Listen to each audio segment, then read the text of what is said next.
नमस्कार दोस्तों, आप सभी का साहित्य ज्ञान पर हार्दिक स्वागत है। दोस्तों, आज हम राज साहित्य के बारे में अध्ययन करेंगे। पिछली क्लास में हमने रासो साहित्य के बारे में अध्ययन किया था। दोस्तों, अगर आप तैयारी कर रहे net JRF, TGT, PGT, RPSC first grade, second grade या जिस किसी भी एग्ज़ाम में जहाँ पर हिंदी साहित्य का इतिहास पूछा जाता है, उन सभी के लिए ये क्लासें आपके लिए बहुत ही महत्वपूर्ण होने वाली है। तो दोस्तों, इस क्लास को लास्ट तक देखें और अगर आपने हमारे चैनल को अभी तक सब्सक्राइब नहीं किया है तो चैनल को सब्सक्राइब कर लें ताकि आने वाली हर क्लास का नोटिफिकेशन आप तक पहुंच सके। तो चलिए दोस्तों, शुरुआत करते हैं आज की क्लास को। राज साहित्य, जिसको जैन साहित्य भी कहते हैं, इसका समय 12वीं से 13वीं शताब्दी माना जाता है और इसकी भाषा अपभ्रंश प्रभावित हिंदी है। राज साहित्य का अर्थ राज साहित्य पद रचना की वे शैली है जिसमें ताल देकर गायन किया जाता है। जैन कवियों द्वारा अपने धर्म का प्रचार प्रसार करने के लिए जिस साहित्य की रचना की उसे जैन या राज साहित्य कहा गया। राज साहित्य में जैन तीर्थंकरों के जीवन चरित्र रचे गए तथा वैष्णव अवतारों की कथाएं जैन आदर्शों के आधार पर लिखी गई। हिंदू धर्म की कथाओं को साहित्य का आधार बनाया गया। जैन साहित्य में सबसे ज़्यादा चरित्र काव्य लिखे गए। दोस्तों, महत्वपूर्ण बिंदु है, याद रखिएगा कि जैन साहित्य में सबसे ज़्यादा चरित्र काव्य लिखे गए। राज साहित्य का उद्देश्य है धर्म का प्रचार प्रसार करना। राज साहित्य की विशेषता जैन कवियों द्वारा रचा गया साहित्य। मुख्य स्रोत हिंदू धर्म कथाओं, जीवन चरित्र, जैन पुराण। जैन साहित्य को चरित्र, आचार, रास, फागु शैली में रचा गया। आचार शैली की रचनाओं में उपदेशात्मकता की प्रधानता मानी जाती है, जबकि अन्य शैली की रचनाओं में सामान्य शैली का प्रयोग हुआ है। आचार शैली में घटनाओं को प्रधानता नहीं दी गई। जैन साहित्य का प्रमुख उद्देश्य धर्म का निरूपण करना है। आदिकाल का सबसे प्रामाणिक साहित्य राज साहित्य माना जाता है। शुक्ल जी ने राज साहित्य को सांप्रदायिक साहित्य माना है। महत्वपूर्ण बिंदु है, इसको भी याद रखिएगा दोस्तों। कई बार परीक्षा में पूछा जा चुका है कि शुक्ल के अनुसार राज साहित्य को क्या नाम दिया गया, तो इनके अनुसार राज साहित्य को सांप्रदायिक साहित्य नाम दिया गया। और राज साहित्य में प्रबंधात्मक काव्यों की रचना हुई है। शांत रस की प्रधानता देखने को मिलती है राज साहित्य में। राज शब्द संस्कृत साहित्य में रास का संबंध क्रीड़ा नृत्य से है। भरत मुनि ने नाट्य शास्त्र में क्रीड़ा नियक शब्द का प्रयोग किया है। अभिनव गुप्त ने रास को एक प्रकार का रूपक माना है। रास परंपरा का प्रथम ग्रंथ संस्कृत में रचित प्रथम रास ग्रंथ रिपुदरायण रास, जिसका समय 905 ईस्वी है, ये डॉक्टर दशरथ ओझा के अनुसार। अपभ्रंश में रचित प्रथम रास ग्रंथ उपदेश रसायन रास, जिसके लेखक जिनदत्त सूरी है। अपभ्रंश में रचित दूसरा रास ग्रंथ संदेश रासक, जिसके रचनाकार अब्दुल रहमान है। हिंदी में रचित प्रथम रास ग्रंथ जिसके रचनाकार भारतेश्वर बाहुबली रास। हिंदी में रचित प्रथम रास ग्रंथ भारतेश्वर बाहुबली रास, जिसके रचनाकार शालिवत सूरी है और ये मुनिजीन विजय ने माना है इसको। हिंदी में रचित प्रथम ऐतिहासिक रास ग्रंथ पंच पांडव चरित रास, जो कि एक महाकाव्य है और इसके कवि शालिवत सूरी है। राज साहित्य के बारे में महत्वपूर्ण कथन। अगर उनकी रचनाओं से जैन विशेषण हटा दिया जाए तो वे योगियों एवं तांत्रिकों की रचनाओं से बहुत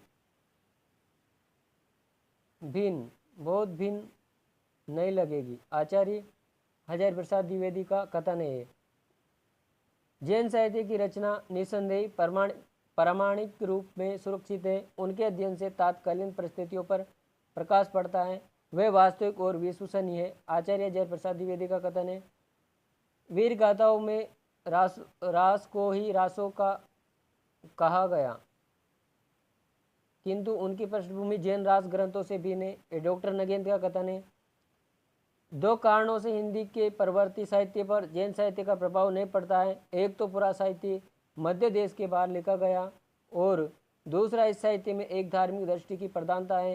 ये आचार्य हजारी प्रसाद द्विवेदी का कथन है। जैन रास मूलतः सांप्रदायिक है, किंतु साहित्य में प्रविष्ट होकर इसका रूप श्रृंगार वीर मिश्रित हो गया। डॉक्टर बच्चन सिंह का कथन है, रास या जैन साहित्य की प्रमुख रचनाएं तथा उनके रचनाकार। भरतेश्वर बाहुबली रास, जिसका रचनाकाल 1184 ईस्वी है और इसके रचनाकाल सालिबद्ध सूरी है। इसका वर्ण विषय भरतेश्वर जो कि अयोध्या नरेश है तथा बाहुबली रास तक्षशिला के नरेश है। इन दोनों के मध्य राज सत्ता के लिए संघर्ष का वर्णन तथा अंत में अहिंसा का मार्ग अपना लेते हैं ये दोनों। और इस रचना में कुल छंद 205 है। काव्य रूप ये खंड काव्य है और इसमें श्रृंगार वीर और शांत रसों का प्रयोग हुआ है। भाषा इसकी अपभ्रंश प्रभावित हिंदी है। मुनि जिन विजय ने इसे राज परंपरा का प्रथम ग्रंथ माना है। दोस्तों, ये रचना बहुत ही महत्वपूर्ण मानी जाती है। कई बार परीक्षाओं में पूछी जा चुकी है रचना कि भरतेश्वर बाहुबली रास किसकी रचना है, तो किसकी है, सालिबद्ध सूरी की। और इसका रचनाकाल भी पूछा जा चुका है, इसलिए दोस्तों याद रखिएगा इस रचना को। डॉक्टर गणपति चंद्रगुप्त ने सालिबद्ध सूरी को हिंदी का सर्वप्रथम कवि माना है। यह भी महत्वपूर्ण बिंदु है दोस्तों, याद रखिएगा। अगली रचना है पंच पांडव चरितरास। ये भी सालिबद्ध सूरी की रचना है। इसका रचनाकाल 1191 ईस्वी है। रचनाकार सालिबद्ध सूरी और ये महाकाव्य है। इसमें कुल 15 सर्ग है। भाषा अपभ्रंश प्रभावित राजस्थानी हिंदी भाषा का प्रयोग हुआ है इस रचना में और इसका प्रधान रस शांत रस है। विशेष तथ्य, इस रचना में पांडवों को अहिंसावादी बताया गया है। इसमें महाभारत कालीन कथा का वर्णन है। ये राज परंपरा का प्रथम ऐतिहासिक महाकाव्य है। मोस्ट इम्पोर्टेंट दोस्तों, याद रखिएगा। कई बार परीक्षाओं में पूछा जा चुका है बिंदु कि राज परंपरा का प्रथम ऐतिहासिक महाकाव्य कौन सा है, तो ये है पंच पांडव चरितरास, जिसके लेखक सालिबद्ध सूरी है। अगली रचना है बुद्धि रास। इसका रचनाकाल 1193 ईस्वी है। इसके रचनाकार भी सालिबद्ध सूरी है। और वर्ण विषय देखते हैं तो इसमें नीति वैराग्य आचरण संबंधित पद देखने को मिलते हैं। इसका प्रधान रस शांत रस है। नोट याद रखिए दोस्तों, बुद्धि रासों के रचनाकार चंद्रबलदाय के पुत्र जलहण है, जबकि बुद्धि रास के रचयिता सालिबद्ध सूरी है। अगली रचना है चंदन वाला रास, जिसके रचनाकार आसगु कवि है। इसका रचनाकाल 1200 ईस्वी है। प्रधान रस इसमें करुण रस है और रचना स्थल जालौर राजस्थान है। प्रबंधात्मक खंड काव्य है ये। इसमें कुल छंद 35 छंदों का प्रयोग हुआ है और राज साहित्य की एकमात्र करुण रस प्रधान रचना है। मोस्ट इम्पोर्टेंट बिंदु है दोस्तों, याद रखिएगा। कई बार परीक्षाओं में पूछा जा चुका है कि राज साहित्य की एकमात्र करुण रस प्रधान रचना कौन सी है, तो कौन सी है, तो यह है चंदनबाला रास। इसकी काव्य विषय देखते हैं। इसमें इस रचना में चंपानेर नगरी के राजा दधिवान अपनी पुत्री चंदनबाला को एक सेठ के यहाँ बेच देते हैं, जिसमें यहाँ पर उसके सतीत्व पर अटल रहने का चित्रण हुआ है। अगली रचना है जीवदया रास। इसके रचनाकार आसगु कवि है। रचनाकाल इसका 1201 ईस्वी है। इसमें कुल 58 छंदों का प्रयोग हुआ है और ये मुक्तक काव्य है। इस रचना में शांत रस का प्रयोग हुआ है। वर्ण विषय जीवदया और धर्म से संबंधित पद देखने को मिलते हैं इसमें। अगली रचना है स्तुलिबद्ध रास, जिसके रचनाकार जिन धर्म सूरी है। इसका रचनाकाल 1209 ईस्वी है।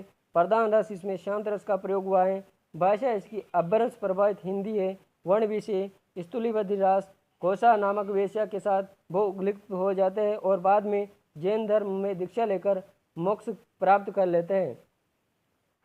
अगली रचना है रेवंतगिरी रास। इसके रचनाकार विजयसेन सूर्य। रचनाकाल 1231 ईस्वी। डॉक्टर नगेंद्र के अनुसार प्रधान रस शांत रस का प्रयोग हुआ है। मुख्य बिंदु प्रगति चित्रण देखने को मिलता है। काव्य रूप मुक्तक काव्य का प्रयोग, मुक्तक काव्य है ये। और भाषा अपभ्रंश प्रभावित हिंदी। वर्ण विषय रेवंतगिरी तीर्थ स्थल तथा नेमिनाथ की प्रतिभा का वर्णन। गिर के जैन मंदिरों का जीर्णोद्धार का वर्णन। प्राकृतिक सौंदर्य का चित्रण। अगली रचना है नेमिनाथ रास।